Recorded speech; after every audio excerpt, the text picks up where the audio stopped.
السلام علیکم، welcome to Islamic pulses. آج کا جو لیکچر ہے وہ 9th کلاس کے اسٹوڈنٹس کے لیے ہے۔ جیسا کہ لاسٹ لیکچرز میں ہم لوگوں نے جو اسٹارٹ کی تھی سورۃ انفال، جس کی ہم نے پہلے 10 آیات کا لفظی اور بامحاورہ ترجمہ کیا تھا۔ آج کے لیکچر میں انشاءاللہ ہم جو ہے وہ آیات جو ہے وہ 11 سے 19 پڑھیں گے، اس کا لفظی اور بامحاورہ ترجمہ دیکھیں گے اور یہ بھی چیک کریں گے کہ اس میں کون کون سے کویشچنس کی جو ہے نا وہ ڈیمانڈ آتی ہے بورڈ پوائنٹ آف ویو سے۔ جو پڑھا تھا اس میں جو ہے وہ مجاہد لوگ جو نبی پاک صلی اللہ علیہ وسلم سے سوال کرتے ہیں، اس کے بعد اللہ تعالیٰ نے کیسے جو ہے مسلمانوں کی مدد فرمائی تھی، فرشتوں کی جو خصوصیات تھیں، اور 2 گروہوں کے حوالے سے جو ہے نا وہ پڑھا تھا۔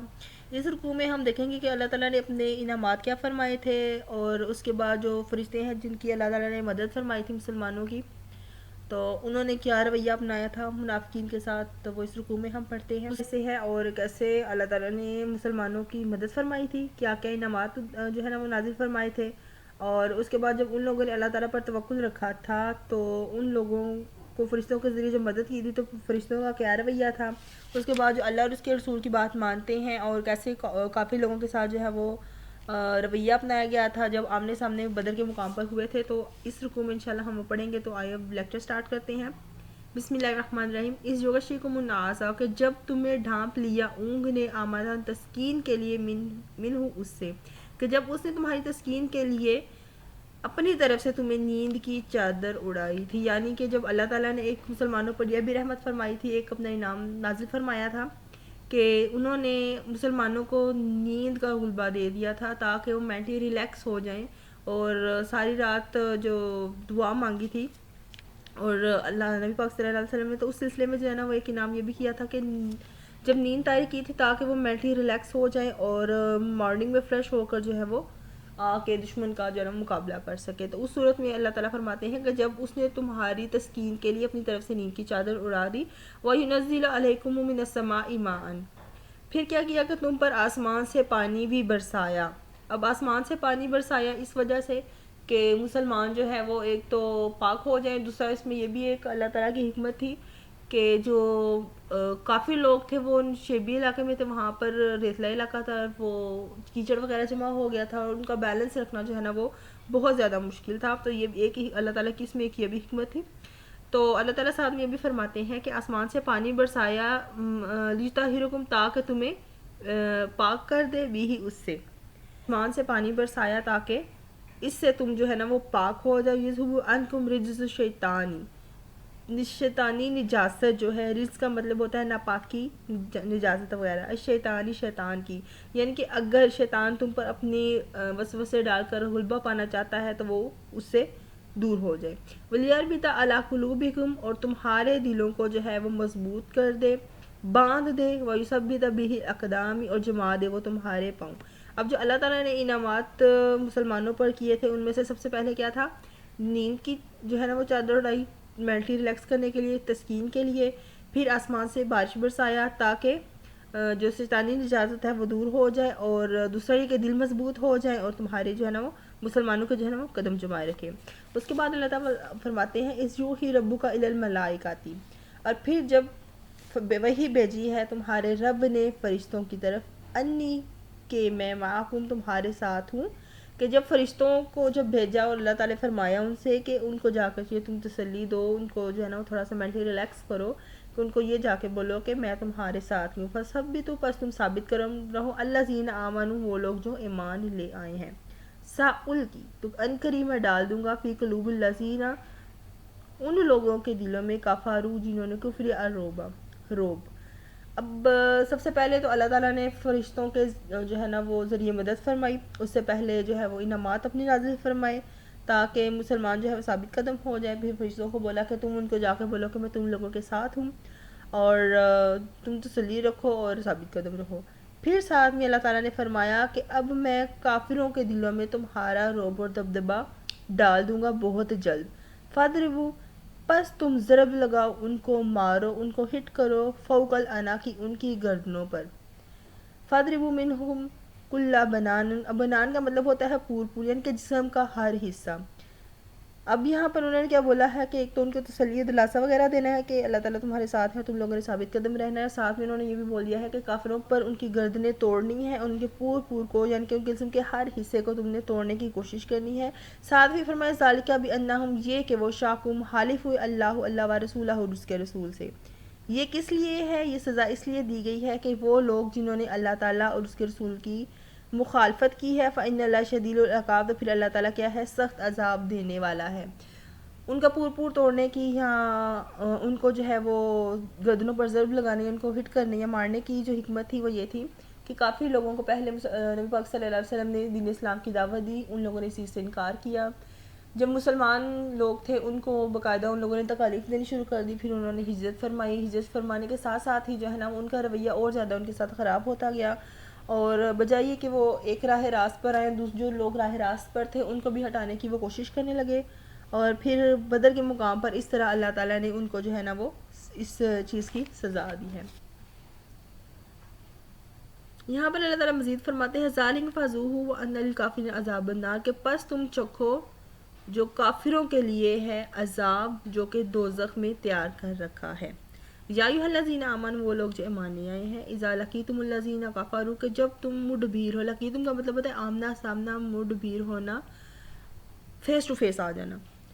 تو اب ساتھ ہی کافروں کے حوالے سے کہہ رہے ہیں مسلمانوں کے کہ یا ایھا الذین آمنوا لقیتم الذین کفروا زحفا فلا تولوا، جائے جب تم مڈبھیر ہوتے ہو کافی لوگوں سے فیس ٹو فیس ملتے ہو. زحفا کا مطلب ہوتا ہے لشکر کشی، یعنی کہ جب جنگ کے لیے یا لشکر لے کر آپ سامنے آتے ہو تو اس صورت میں تم نے کیا کرنا ہے؟ اپنی پیٹھ نہیں پھیرنی ہے، وہاں سے میدان جنگ سے بھاگنا نہیں ہے. اور متحیزا الی فئات، پھر صاحب نے کیا فرمایا کہ جو شخص جنگ کی صورت میں جو ہے وہ لڑائی کے لیے کنارے یعنی کہ حکمت کو اپناتے ہوئے سوجھ بوجھ کے ساتھ اپنی فوج میں ملنا چاہیں، یا پھر کیا کہتے ہیں یا وہاں سے وہ لٹا دیا جائے، تو پھر کیا ہوگا کہ وہ اللہ کے غضب میں گرفتار ہو جائے گا، اور اس کا ٹھکانہ کیا ہوگا؟ جہنم ہوگا. ومأواہ کا مطلب ہوتا ہے ٹھکانہ جہنم.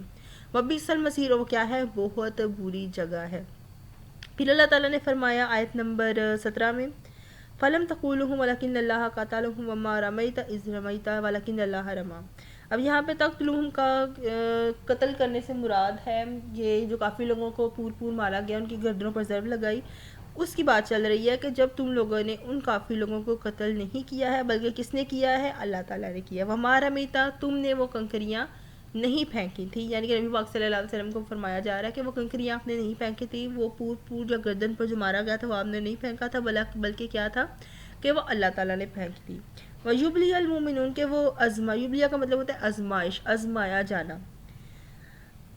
تاکہ وہ کیا تھا؟ غرض اس میں کیا تھی؟ ریزن کیا تھی؟ وجہ کیا تھی؟ کہ مومن لوگوں کو جو ہے نا وہ ان کی آزمائش کرے، منہ بلاءً، اس آزمائش حسنہ جو کہ بہت اچھی رہی. ان اللہ سمیع علیم، پھر اللہ تعالیٰ کیا ہے؟ بے شک سننے والا جاننے والا ہے. ذالکم وان اللہ موہن کید الکافرین، پھر یہ ہے کہ اللہ تعالیٰ نے کیا کیا کہ کافروں کی جو چال تھی ان کو اللہ تعالیٰ نے کیا کیا ہے؟ کمزور کر دیا تھا. مسلمانوں کے خلاف جب وہ آئے تھے سامنے، ان کے مسلمانوں کو ختم کرنا چاہتے تھے تاکہ اسلام نہ پھیلے، تو پھر اللہ تعالیٰ نے اس تدبیر کو کیا کیا تھا؟ اس غزوہ بدر کے ذریعے اس کو بالکل کمزور کر دیا تھا. پھر اللہ تعالیٰ فرماتے ہیں ان تستفتحوا فقد جاءکم الفتح، کہ اگر تم فیصلہ چاہتے ہو تو پھر کیا ہے؟ وہ فیصلہ یا وہ فتح تمہارے پاس آ چکی ہے. خیر لکم، تم باز آ جاتے ہو تو وہ تمہارے لیے کیا ہے؟ خیر ہے، بہتر ہے. وَإِن تَعُودُوا، پھر اگر تم وہی کرو گے، نہ دو تو ہم بھی وہی کریں گے. وَلَن تُغْنِيَ عَنْكُمْ فِئَاتُكُمْ شَيْئًا وَلَوْ كَثُرَتْ، اور پھر کیا ہوگا کہ تمہاری جماعت جو ہے وہ تمہارے کسی بھی کام نہیں آگے، چاہے تم تعداد میں کتنے ہی کثیر کیوں نہ ہو، کتنے ہی زیادہ کیوں نہ ہو جاؤ. وَأَنَّ اللَّهَ مَعَ الْمُؤْمِنِينَ، اور پھر بے شک اللہ تعالیٰ کیا ہے؟ مومن لوگوں کے ساتھ ہے.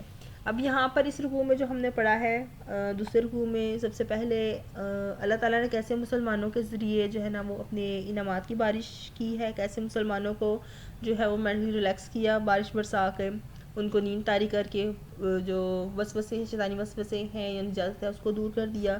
اور اس کے ساتھ پھر فرشتوں کو بھیجا کہ ان کو تسلی بھی دو، اور ساتھ میں یہ بھی بولا کہ ثابت قدم رہو گے تو پھر اللہ تعالیٰ کیا کریں گے، فرشتوں کے ذریعے مدد فرمائیں گے جیسے اللہ تعالیٰ نے ان کی مدد فرمائی تھی.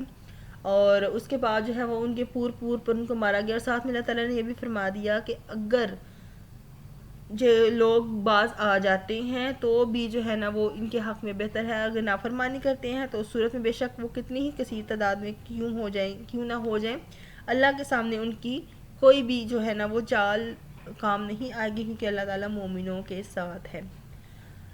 پھر اس کی ایکسرسائز میں ہم دیکھتے ہیں 2-3 کوشچنز دیے ہوئے ہیں. جیسے یہاں پر آپ دیکھیں پہلا سوال آ رہا ہے کہ غزوہ بدر کے حوالے سے اللہ تعالیٰ نے کن انعامات کا ذکر کیا ہے. تو سٹارٹ میں ہم نے جو رکوع کی آیات پہلی پڑھی ہیں 1-2، اس میں دیکھیں 11 سے لے کے جس میں اللہ تعالیٰ نے جو نا 5 انعامات کا ذکر اس رکوع میں کیا ہوا ہے. سب سے پہلے کیا ہے کہ تسکین کے لیے اہل ایمان پر نیند طاری کر دی، مینٹلی ریلیکس ہو جائے، سکون مل سکے. پھر آسمان سے پانی برسایا تاکہ جو مجاہد لوگ ہیں جو میدان جنگ میں آئے ہوئے ہیں بدر کے مقام پر وہ تازہ دم ہو جائیں، اور جو ریتلی زمین تھی وہاں پر وہ جو ہے ان کے پاؤں جم جائیں. پھر اللہ تعالیٰ نے کیا فرمایا، انہوں نے جو ہے نا مزید کیا انعام کیا ہے مسلمانوں پر کہ فرشتوں کے ذریعے مسلمانوں کو تسلی اور سکون و اطمینان بخشا، اور ساتھ میں ان کو یہ بھی تاکید کی، یہ بھی بولا کہ وہ ثابت قدم رہیں. اور نیکسٹ انہوں نے کیا کیا کہ کفار کے دلوں میں مسلمانوں کا رعب اور دہشت ڈال دی، اور فرشتوں کے ذریعے جو ہے وہ مدد فرمائی. یہ اس کا جو ہے نا آنسر بنتا ہے.